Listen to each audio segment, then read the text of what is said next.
Shalom teman-teman semua, dimanapun teman-teman berada, apa kabarnya? Saya Jevon, senang sekali bisa menyapa teman-teman semua. Saya harap teman-teman dalam keadaan yang sehat ya. Nah, sebentar lagi kita akan mulai ibadah online. Mari siapkan hati dan pikiran kita untuk berdoa. Mari kita berdoa. Allah Bapa yang Maha Kasih, puji dan syukur kami naikkan kehadirat-Mu karena Engkau senantiasa menyertai kami dalam setiap proses kehidupan kami. Sebentar kami akan beribadah, kiranya Engkau yang berkati dari awal hingga akhir. Terima kasih ya Bapa, dalam nama-Mu kami berdoa dan mengucap syukur. Haleluya, amin.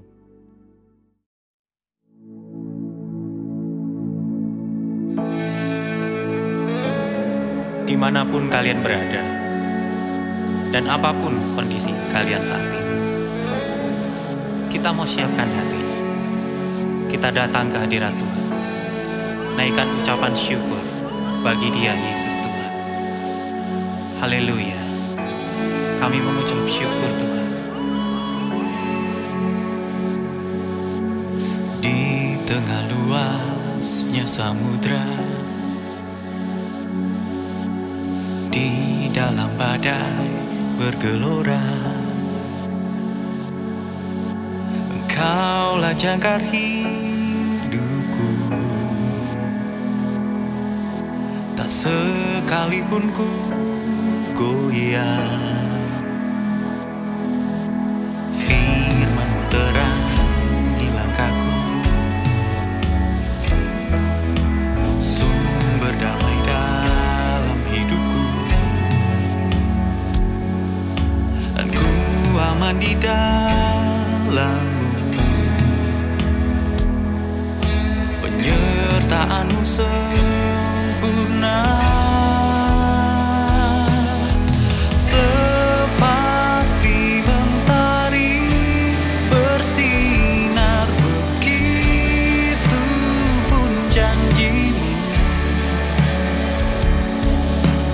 Dalam segala perkara Engkau turut bekerja.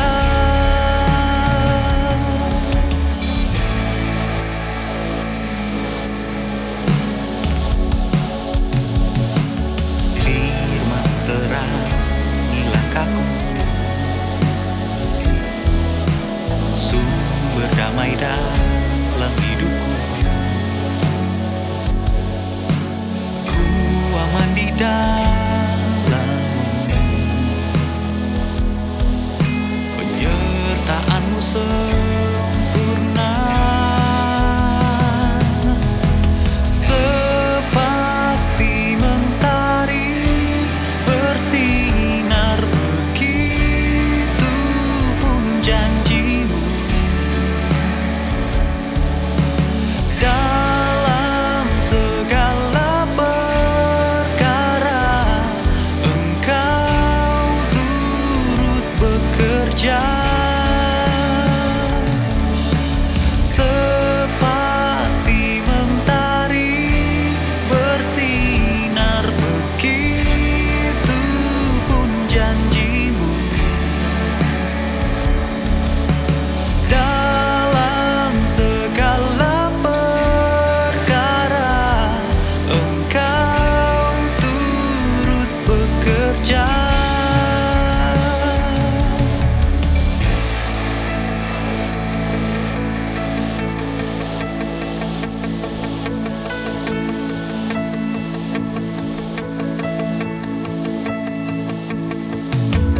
Perisai pelindungku, batu karang yang teguh, benteng pengharapanku, Kaulah Tuhan, Kaulah Raja.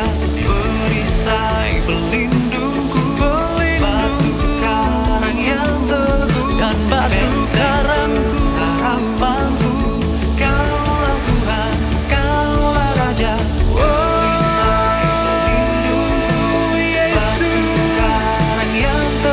Yesus Tuhan, come on sing. Kaulah Raja, sepasti mentari bersinar, begitu pun janji-Mu.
Mari yang siap mendengarkan firman Tuhan, sama-sama katakan amin. Shalom teman-teman semuanya, saya bersyukur kita bisa kembali di ibadah online kita saat ini. Dan saya sapa buat teman-teman semuanya, baik yang ada di Jogja maupun yang ada di luar kota yang mengikuti ibadah online ini. Saya berharap kita semua dalam keadaan yang baik, penyertaan perlindungan Tuhan kiranya selalu nyata di dalam kehidupan kita semuanya. Hari ini saya akan sampaikan suatu renungan buat kita semuanya, supaya kita bisa terus menjalani hari-hari kita dengan baik dalam kemenangan yang luar biasa bersama-sama dengan Tuhan. Saya beri judul renungan kita hari ini, Bravery, keberanian. Kenapa kita membutuhkan keberanian? Karena kehidupan kita ini diibaratkan seperti suatu perjalanan yang harus melalui satu jembatan yang sangat sempit, dan mau tidak mau kita akan berpapasan dengan orang lain yang memiliki tujuan yang mungkin berlawanan dengan kita. Untuk itu kita dibutuhkan suatu keberanian untuk kita bisa melewati jalan ini sehingga kita bisa sampai di sana sesuai dengan apa yang Tuhan kehendaki di dalam kehidupan kita. Nah, hari ini kita akan belajar apa sih keberanian itu? Apa itu bravery? Kalau menurut Kamus Besar Bahasa Indonesia, keberanian itu adalah sikap hati yang mantap dan rasa percaya diri yang besar dalam menghadapi bahaya, kesulitan, dan sebagainya. Bisa juga diartikan tidak takut, tidak gentar, tidak kecut hatinya. Ya, sikap ini sangat kita butuhkan, terutama dalam kondisi yang tidak menentu hari-hari ini. Kita tahu beberapa waktu yang lalu ada serangan teroris di suatu gereja di Makassar, demikian juga serangan teroris ke Mabes Polri. Ya, ini suatu tindakan-tindakan yang sangat-sangat brutal kalau menurut saya. Ya, dan hari-hari ini kita dikejutkan dengan adanya bencana alam yang luar biasa yang terjadi di Indonesia Timur, di NTT, disebabkan oleh karena badai siklon yang melewati daerah sana. Dan ini suatu hal yang menyedihkan, kita kehilangan orang-orang yang kita kasihi. Saya turut berduka cita untuk semua keluarga yang mengalami musibah ini. Mungkin hal-hal seperti ini membuat kita takut, teman-teman. Tapi saya mau ajak melalui renungan kita saat ini, saya mau ajak kita semuanya, mari kita hadapi semua tantangan kita, mari kita hadapi semua pergumulan kita dengan penuh keberanian. Kita nggak boleh takut, tapi kita harus terus berani melewati hari-hari yang memang harus kita lewati. Saya ajak kita semuanya, kita baca dalam 1 Samuel pasal yang ke-17 ayat yang ke-48. Ya, 1 Samuel pasal yang ke-17 ayat yang ke-48. Ketika orang Filistin itu bergerak maju untuk menemui Daud, maka segeralah Daud berlari ke barisan musuh untuk menemui orang Filistin itu. Ya, sekali lagi saya bacakan. Ketika orang Filistin itu bergerak maju untuk menemui Daud, maka segeralah Daud berlari ke barisan musuh untuk menemui orang Filistin itu. Saya percaya teman-teman, ketika saya katakan 1 Samuel pasal yang ke-17, teman-teman pasti akan sudah menangkap cerita tentang apa ini. Ya, ini cerita yang kita semua sudah, saya percaya sangat-sangat kita kenal, sangat-sangat biasa kita dengar bagaimana Daud berperang dengan Goliat. Dan di sana dikatakan di ayat itu bagaimana seorang Daud, musuhnya baru mau melangkah, mengambil satu langkah mendatangi dia, Daud gak tanggung-tanggung, dia langsung berlari menghadapi musuhnya. Di sini ditunjukkan bagaimana sikap seorang Daud yang penuh dengan keberanian. Dan oleh karena keberaniannya ini, dia mengalami suatu hal yang luar biasa di dalam kehidupannya. Kemenangan yang besar dia raih. Daud bisa membawa kemenangan yang luar biasa, kegemilangan yang luar biasa bagi bangsanya yang sudah tertekan sedemikian lama menghadapi orang Filistin ini. Ya, nah dari keberanian ini, keberanian Daud ini kita akan belajar 3 hal. Ya, saya akan bagi dalam 3 poin besar. Yang pertama adalah keberanian mengantar Daud pada kemenangan besar. Ya, keberanian mengantar Daud kepada kemenangan besar. Semua orang tahu cerita tentang Daud melawan Goliat. Bagaimana Daud akhirnya bisa menang mengalahkan musuh yang paling ditakuti oleh Israel. Mereka sudah mengejek, berteriak-teriak, menghina, "Woi, mana? Siapa yang berani maju? Ayo sini. 1 lawan 1. Kita perang. Siapa yang kalah akan menjadi hamba. Siapa yang menang akan menjadi tuan."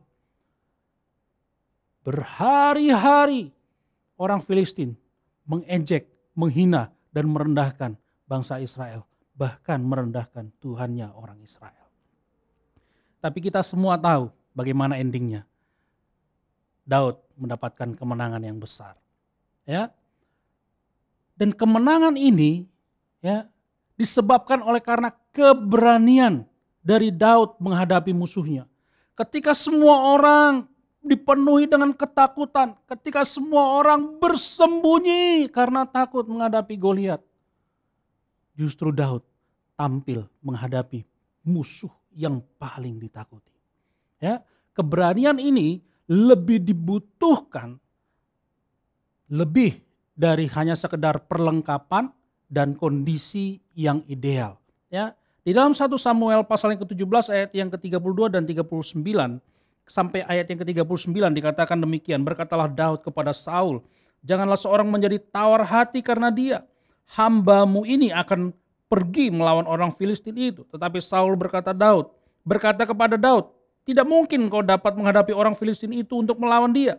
Sebab engkau masih muda, sedang dia sejak dari masa mudanya telah menjadi prajurit." Tetapi Daud berkata kepada Saul, "Hambamu ini biasa menggembalakan kambing domba ayahnya. Apabila datang singa atau beruang yang menerkam seekor domba dari kawanannya, maka aku mengejarnya, menghajarnya, dan melepaskan domba itu dari mulutnya.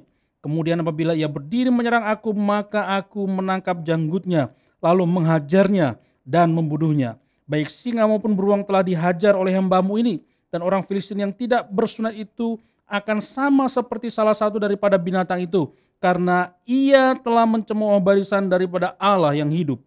Pula kata Daud, Tuhan yang telah melepaskan aku dari cakar singa dan dari cakar beruang, dia juga akan melepaskan aku dari tangan orang Filistin itu." Kata Saul kepada Daud, "Pergilah, Tuhan menyertai engkau." Lalu Saul mengenakan baju perangnya kepada Daud. Ditaruhnya ketopong tembaga di kepalanya dan dikenakannya baju zirah kepadanya. Lalu Daud mengikatkan pedangnya di luar baju perangnya. Kemudian ia berikhtiar berjalan sebab belum pernah dicobanya. Maka berkatalah Daud kepada Saul, "Aku tidak dapat berjalan dengan memakai ini, sebab belum pernah aku mencobanya." Kemudian ia menanggalkannya. Nah, keberanianlah yang membawa Daud bisa mengalami kemenangan yang besar ini. Saul dicatat di dalam Alkitab, dia lebih tinggi sebahu dari semua orang yang ada di Israel. Sedemikian perkasa gagahnya ini Saul. Belum lagi ditambah dengan sepasukan tentara yang menyertai Saul. Mereka orang-orang yang terlatih dan mempunyai semua perlengkapan-perlengkapan perang yang dibutuhkan. Tapi karena mereka tidak punya keberanian, mereka hanya bisa bersembunyi. Mereka hidup dalam ketakutan. Meringkuk dalam ketakutan. Wih, ngeri. Ini gak bisa nih. Ngeri, ini gak mungkin kita kalahkan. Tapi Daud lebih dari cuma sekedar perlengkapan yang ideal untuk berperang. Dia punya keberanian. Dengan segala yang ada padanya, dia maju. Mungkin teman-teman saat ini engkau merasa, aku gak punya apa-apa. Aku cuma punya ini. Majulah dengan semua yang engkau punya. Beranilah mengambil langkah. Kalahkan semua tantanganmu. Nah, ada satu kesaksian yang indah. Bukan satu kesaksian, tapi ini satu cerita yang luar biasa dari seorang yang bernama Alexandria Ocasio-Cortez. Ya, seorang keturunan migran dari Puerto Rico. Nah, dia seorang guru di Bronx dan menjadi aktivis. Lalu dia terpilih menjadi anggota Kongres di tahun 2018.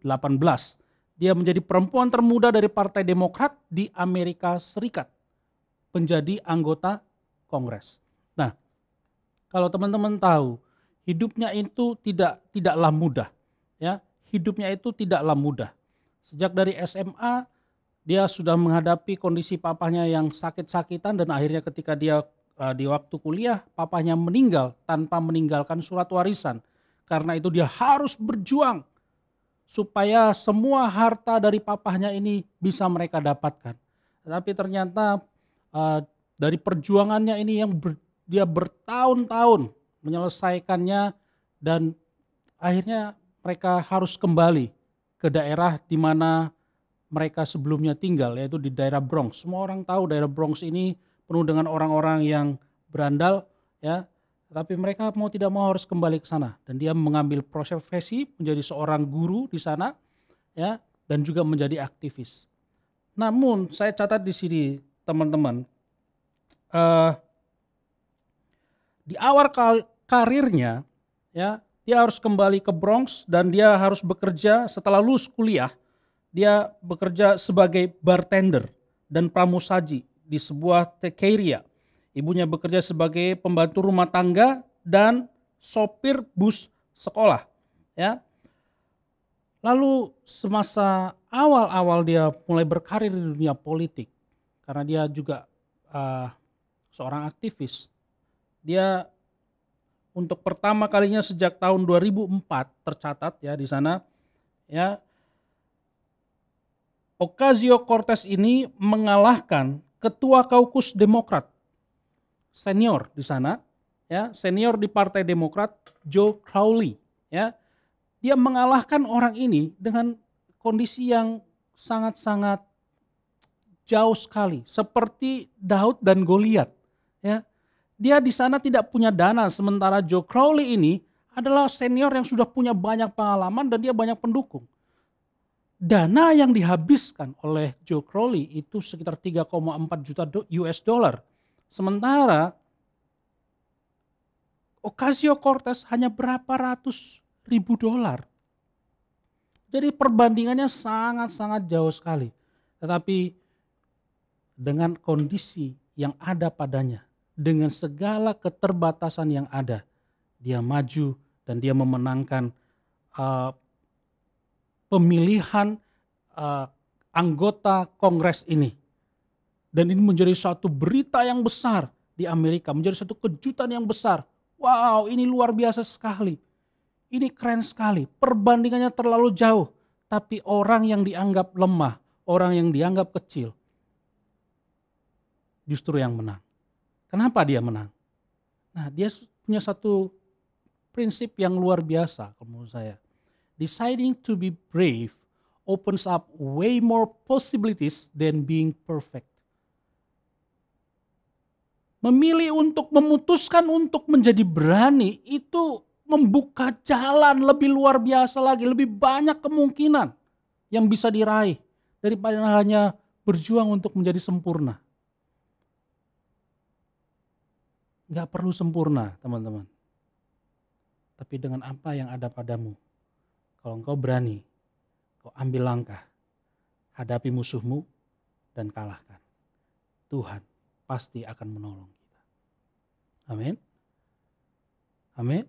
Karena itu teman-teman, jangan menjadi lemah, jangan menjadi kecut, jangan menjadi takut dan gentar.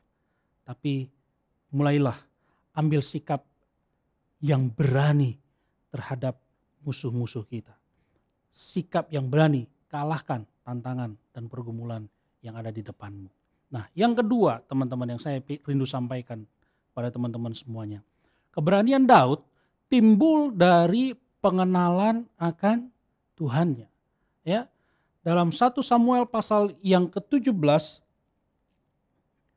ayat yang ke-45 sampai ayat yang ke-47 dikatakan, tetapi Daud berkata kepada orang Filistin itu, engkau mendatangi aku dengan pedang dan tombak dan lembing, Tetapi aku mendatangi engkau dengan nama Tuhan semesta alam, Allah segala barisan Israel yang kau tantang itu. Hari ini juga Tuhan akan menyerahkan engkau ke dalam tanganku, dan aku akan mengalahkan engkau dan memenggal kepalamu dari tubuhmu. Hari ini juga aku akan memberikan mayatmu dan mayat tentara orang Filistin kepada burung-burung di udara dan kepada binatang-binatang liar, supaya seluruh bumi tahu bahwa Israel mempunyai Allah, dan supaya segenap jemaah ini tahu bahwa Tuhan menyelamatkan bukan dengan pedang dan bukan dengan lembing, sebab di tangan Tuhanlah pertempuran, dan Ia pun menyerahkan kamu ke dalam tangan kami. Jadi Daud ini bukan cuma berani karena nekat, waton aja, sembarang, pokoknya maju, berperang. Enggak. Daud ini maju, berani karena dia tahu siapa Tuhannya. Dia kenal dengan baik siapa Tuhannya.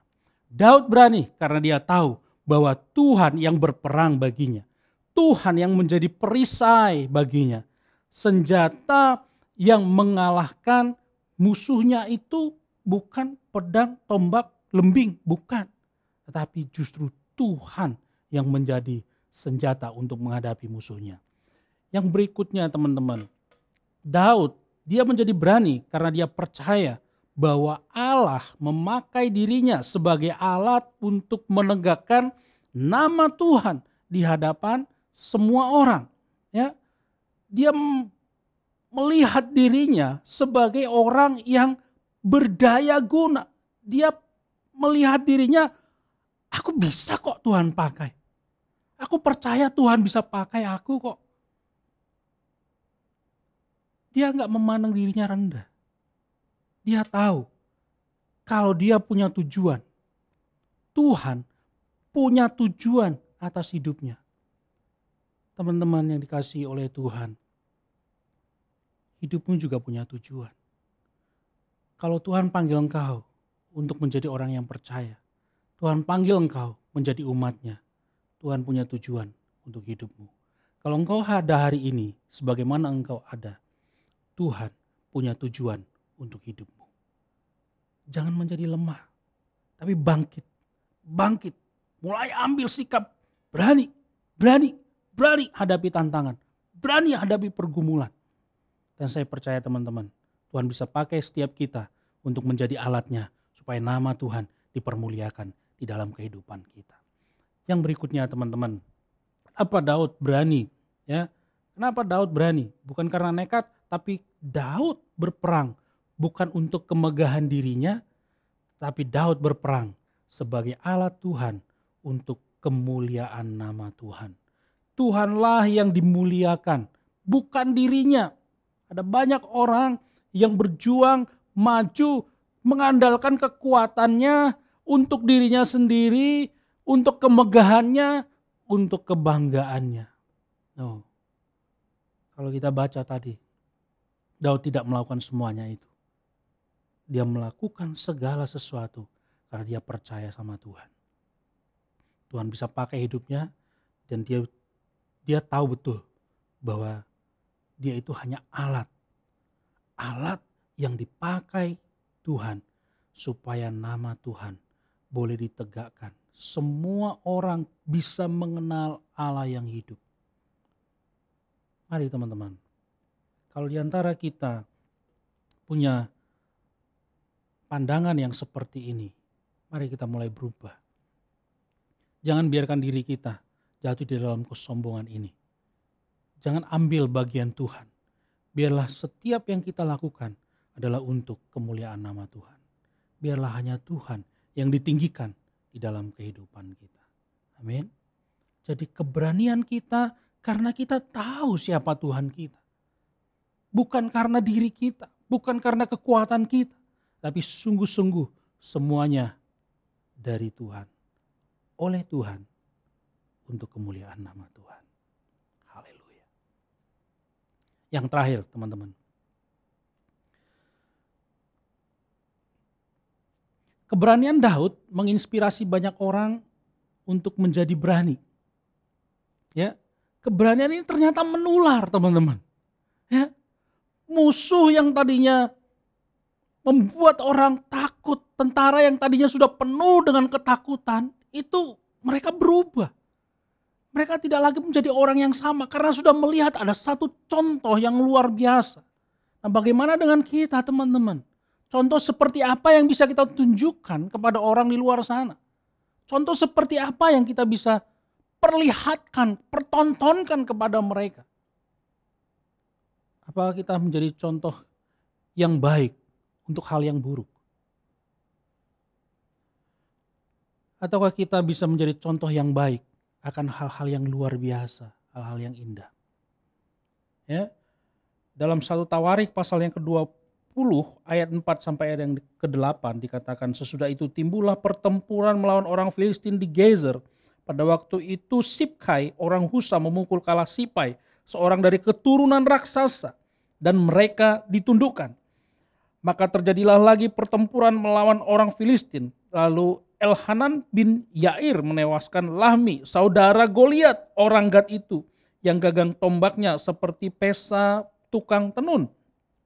Lalu terjadi lagi pertempuran di Gad, dan di sana ada seorang yang tinggi perawakannya, yang tangannya dan kakinya masing-masing berjari 6. 24 seluruhnya juga orang ini termasuk keturunan raksasa. Ia mengolok-olok orang Israel, maka Yonatan anak Simea kakak Daud menewaskannya. Ayat 8, orang-orang ini termasuk keturunan raksasa di Gad. Mereka tewas oleh tangan Daud dan oleh tangan orang-orangnya. Jadi karena keberanian Daud ini muncul pahlawan-pahlawan yang lain. Muncul orang-orang berani yang lain. Nah, teman-temanku yang kukasihi di dalam Tuhan, yang dikasihi Tuhan, mari kita bangkit sama-sama. Yuk jadi orang-orang yang berani. Jangan jadi orang-orang yang pengecut. Jangan jadi orang-orang yang takut menghadapi dunia, menghadapi kehidupannya. Hadapi dengan penuh keberanian. Karena saya percaya Tuhan selalu menyertai kita dan memberkati kita. Selama kita mengandalkan Tuhan, selama kita ada di dalam Tuhan, Tuhan tidak akan pernah tinggal diam. Mari jadikan hidup kita menjadi saluran berkat Tuhan, menjadi saluran hal-hal yang baik, hal-hal yang positif dengan keberanian kita.